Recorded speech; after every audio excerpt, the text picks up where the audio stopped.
Hello everyone, welcome to your channel that is legal justice. आज की इस video में हम लोग बात करने वाले हैं कोड ऑफ सिविल प्रोसीजर के सेक्शन 2 की। सेक्शन 2 एक बहुत ही इंपॉर्टेंट सेक्शन है जिसमें डेफिनेशंस हैं और बिना डेफिनेशंस को समझे हम लोग कोड ऑफ सिविल प्रोसीजर को आगे नहीं समझ सकते हैं। तो इस वीडियो को अंत तक देखिए और अपने कॉन्सेप्ट्स को क्लियर रखिए। So without any wastage of time, let's get started. तो आज हम लोग बात करने वाले हैं सिविल प्रोसीजर कोड 1908 की। सिविल प्रोसीजर कोड 1908 में आज हम लोग कवर करेंगे सेक्शन 2 को। सेक्शन 2 जो कि एक डेफिनेशन क्लॉज है। सेक्शन 2 को प्रोसीड करने से पहले हम लोग जानते हैं कि सिविल प्रोसीजर कोड कितने पार्ट्स में डिवाइड है। तो सिविल प्रोसीजर कोड 2 पार्ट्स में डिवाइड है। पहला पार्ट सब्सटेंटिव पार्ट कहलाता है, यानी कि मूल कानून कहलाता है, जिसमें आता है सेक्शंस यानी धाराएं आती हैं, और सेक्शन 1 से लेकर के 158 तक की कवर करता है, जो कि ये एक सब्सटेंटिव पार्ट है। इसी का प्रोसीजरल पार्ट ऑर्डर कहलाता है, यानी कि 1 से लेकर के 51 तक की ऑर्डर्स हैं और उन ऑर्डर्स के कुछ रूल्स हैं।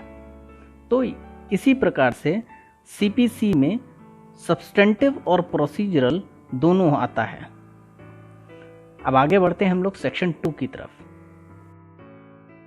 तो आज हम लोग सेक्शन 2 को समझेंगे और सेक्शन 2 में जजमेंट और डिक्री को समझेंगे, यानी निर्णय और आज्ञापित को समझेंगे। तो निर्णय और आज्ञापित या जजमेंट और डिक्री को समझने से पहले हम लोग एक छोटे से एग्जाम्पल को समझते हैं, क्योंकि अगर इस एग्जाम्पल को नहीं समझेंगे तो आप जजमेंट और डिक्री डायरेक्टली बेयर एक्ट की लैंग्वेज में कन्फ्यूजन हो जाएगा। तो उस कन्फ्यूजन को हटाने के लिए हमने एक छोटा सा एग्जाम्पल बना रखा है। तो इस एग्जाम्पल पे पहले हम लोग गौर करते हैं और फिर अपने बेयर एक्ट की लैंग्वेज पे चलते हैं। तो यहाँ पे 2 लोग हैं और एक अचल संपत्ति को लेकर के विवाद है कि ये संपत्ति मेरी है और दूसरा कहता है ये संपत्ति मेरी है। यहाँ पे वादी ने एक केस दायर कर दिया डिफेंडेंट के ऊपर, यानी प्रतिवादी के ऊपर। कहता है कि ये संपत्ति मेरी है और इस केस को सिविल न्यायालय में लेकर चला आया, सिविल कोर्ट में इस केस को लेकर के चला आता है। इस प्रॉपर्टी के ऊपर उसने एविडेंस दिए हैं अपने कि ये प्रूफ हो जाए कि ये प्रॉपर्टी मेरी है। लेकिन प्रतिवादी भी हटने में से नहीं था, उसने भी एविडेंस दिए। उसने जब एविडेंस दिए, प्लांटिफ ऐसे एविडेंस दिए जो प्लांटिफ के एविडेंस को खारिज कर देते थे कि नहीं ये झूठ बोल रहा। तो जो एविडेंस अपोनेंट पार्टी को खारिज करता है वो एविडेंस कहलाता है रिब्यूटल एविडेंस। ये आप लोग नोट कर लीजिए, जो एविडेंस दूसरी पक्षकार की पार्टी को खारिज कर देता है वो एविडेंस कहलाता है रिब्यूटल एविडेंस। तो दोनों लोगों ने अपने अपने एविडेंस दिए, फिर उसका एक आर्ग्यूमेंट का होने लगी, सिविल कोर्ट में एक आर्ग्यूमेंट होने लगी, ट्रायल चलने लगा। अब ट्रायल पे जब उसका अंत आया, जब कंक्लूजन निकला उस ट्रायल का, जो आर्ग्यूमेंट हो रही थी, जो विवाद हो रहा था, उसका जब कंक्लूजन निकला तो जज ने उस कंक्लूजन पे जो स्टेटमेंट दिया, जो एक निर्णय लिया, उसी को हम जजमेंट कहते हैं या निर्णय कहते हैं।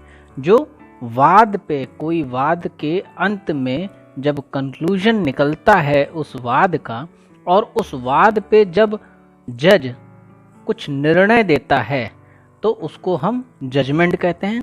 जजमेंट सेक्शन 2 के सब सेक्शन 9 में डिफाइंड है, और जजमेंट से रिलेटेड सेक्शन 33 एक धारा है। ऑर्डर 20 में भी इसका डिस्क्रिप्शन दिया है। ऑर्डर 20 सेक्शन 33 ये हम लोग आगे पढ़ेंगे क्या होता है। अब जब जजमेंट सुना दिया गया, प्रोनाउंस हो गया under section 33 of the CPC, तो जजमेंट के बाद डिक्री होती है। डिक्री जजमेंट के अनुरूप होती है, यानी कि जो निर्णय के अनुरूप जो स्टेटमेंट होता है वो डिक्री कहलाती है। तो इसको एग्जांपल से हम समझते हैं कि डिक्री क्या है। अब सपोज जो संपत्ति थी वो संपत्ति प्लांटिफ के फेवर में चली गई। अब प्लांटिफ के फेवर में जब चली गई, वादी के फेवर में वो अचल संपत्ति जब चली गई, तो उस अचल संपत्ति के ऊपर अगर वादी ने जो इश्यूज फ्रेम करे थे, जो जो आरोप लगाए थे, उन सब चीज़ों के अधिकार भी चले जाएंगे प्लांटिफ की तरफ। अगर उसने लगाया था प्लांटिफ ने कि ये संपत्ति 1 महीने से इनके पास थी, जो कि गैर कानूनी तौर से उनके पास थी, तो अगर 1 महीने का उसने रेंट लेना होगा तो वो रेंट भी देंगे एज अ कंपनसेशन। तो ये डिक्री है। यहाँ पे जो पार्ट लिखा जाएगा कि ये संपत्ति प्लांटिफ को चली गई, ये संपत्ति प्लांटिफ को इस पार्ट में जाएगी, और ये संपत्ति अगर प्लांटिफ को गई है तो इसके साथ ये कंपनसेशन भी जाएगा।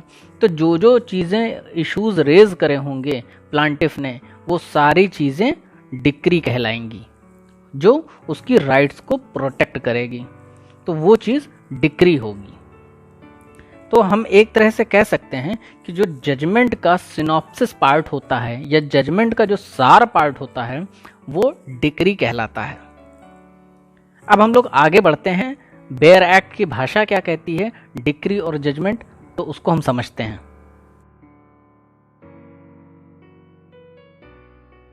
तो अब हम लोग आगे चलते हैं अपने सेक्शंस की तरफ, बेयर एक्ट की तरफ। और मेरे एग्जाम्पल को जो हमने आपको बताया है अभी, उस एग्जाम्पल को अपने माइंड में सेट करके रखिएगा, और जैसे जैसे बता रहे हैं उसको समझने की कोशिश करिएगा।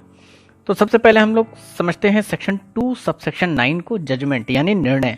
तो जैसा कि बेयर एक्ट में लिखा है, स्टेटमेंट गिवन बाय द जज of the ground of a decree और ऑर्डर, यानी कि ऐसा कोई निर्णय जो डिक्री और आदेश के अनुरूप दिया जाए। यानी जब निर्णय दे रहे हैं किसी आर्ग्यूमेंट का, किसी विवाद का, अब आप निर्णय दे रहे हैं, वो निर्णय डिक्री और आदेश के अनुरूप होना चाहिए। ये ऐसा सेक्शन 2 सबसेक्शन 9 कह रहा है। अब आप समझ रहे होंगे, सोच रहे होंगे कि भाई अब जजमेंट हमने आपको बताया है कि क्या है जजमेंट, तो आप जान रहे हैं कि जो कंक्लूजन पार्ट था, उसका जो निष्कर्ष पार्ट था, वो जब प्रोनाउंस करा जाता है जज के द्वारा, तो उसको हम कहते हैं जजमेंट।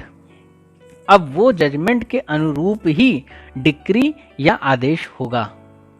अब जजमेंट के कुछ एसेंशियल पॉइंट्स हैं। उन एसेंशियल पॉइंट्स में सबसे पहला पॉइंट है स्टेटमेंट गिवन बाय द जज of the ground of a decree और ऑर्डर, जैसा कि अभी हमने बताया, उसके अनुरूप होना चाहिए। दूसरा है, कहता है पॉइंट्स फॉर डिटर्मिनेशन, उन्होंने क्या क्या, किस किस चीज़ पे, इश्यूज़ पे उन्होंने जजमेंट दिया है, ये उनको डिटरमाइन करना पड़ेगा, ये उनको बताना पड़ेगा जज को। तीसरी चीज़ है, उस पॉइंट पे जजमेंट क्यों दिया है, उसका रीज़न बताना पड़ेगा।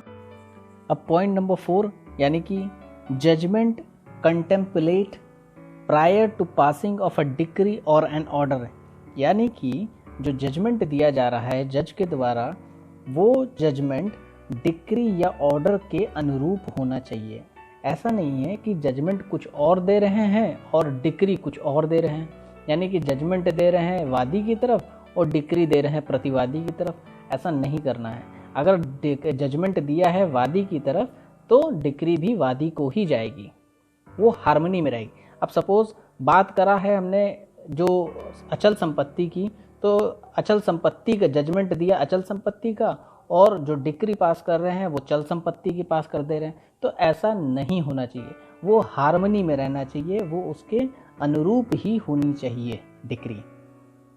अब जो जजमेंट है वो जज द्वारा या तो एक साथ ही प्रोनाउंस कर दें, या तो एक साथ ही बता दें, या फिर उसको पार्ट में बता सकते हैं।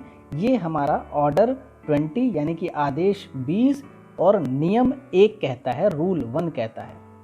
क्या कहता है? Judgment shall be pronounced in an open court, वो एक खुली अदालत में, एक ओपन कोर्ट में प्रोनाउंस करा जाएगा, बताया जाएगा। फिर कहता है ईदर एट वंस और as prescribed future date from the concluded the sued, यानी कि या तो वो तुरंत बता देंगे, जिस दिन निर्णय का दिन होगा उस दिन तुरंत पूरा का पूरा जजमेंट वो सुना देंगे, या फिर उसका कुछ पार्ट सुनाएंगे और कुछ पार्ट प्रिस्क्राइब्ड फ्यूचर डेट में सुनाएंगे, बाद में सुनाएंगे। लेकिन अगर वो प्रिस्क्राइब्ड फ्यूचर डेट में सुनाते हैं तो उनको विद इन 30 डेज में सुनाना होगा। 30 दिनों के अंदर अंदर उनको जजमेंट अपना सुनाना होगा। लेकिन इसके ऊपर भी एक एक्स्ट्रा ऑर्डिनरी एक्सेप्शनल है। अगर कुछ ऐसी परिस्थितियां आ जाती हैं जिसमें जजमेंट नहीं सुनाया जा सकता है, तो उसमें आपका 60 डेज हो जाता है। जो 30 डेज है वो 60 डेज हो जाता है, और 60 डेज के अंदर 60 डेज के भीतर वो अपना जजमेंट सुना सकते हैं पूर्ण रूप से। तो ये ऑर्डर 20 रूल 1 में लिखा है। अब हम लोग अपने अगले सेक्शन की तरफ चलते हैं, जो कि सेक्शन 2 सबसेक्शन 2 है। ऑर्डर 20, रूल 6, रूल 6A, ये सब डिक्री के पार्ट हैं। तो सेक्शन 2 सबसेक्शन 2 कहता है डिक्री के बारे में, यानी कि आज्ञापित के बारे में कहता है।